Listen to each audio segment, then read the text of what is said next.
الحمدللہ نحمدہ ونصلی علی رسول الکریم بسم اللہ الرحمن الرحیم۔ اللہ تعالیٰ کی تقسیم پر راضی رہنے میں ہی انسان کی عافیت ہے۔ چنانچہ فرماتے ہیں، اے ابن آدم، میں نے تجھ کو اپنی عبادت کے لیے پیدا کیا، تو لہو و لعب میں نہ لگ، اور میں نے تیرے رزق کو مقدر کر دیا ہے تو اس کے حصول میں مت تھک۔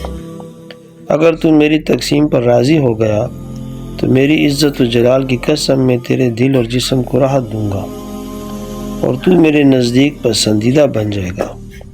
اور اگر تو میرے تقسیم کردہ رزق پر راضی نہ ہوا تو میں تجھ پر دنیا مسلط کر دوں گا، پھر تو ایسا مارا پھرے گا جیسے وحشی جانور پھرتے ہیں، اور میری تقسیم سے زیادہ تجھے ملے گا بھی نہیں، اور تو میرے نزدیک ناپسندیدہ بن جائے گا۔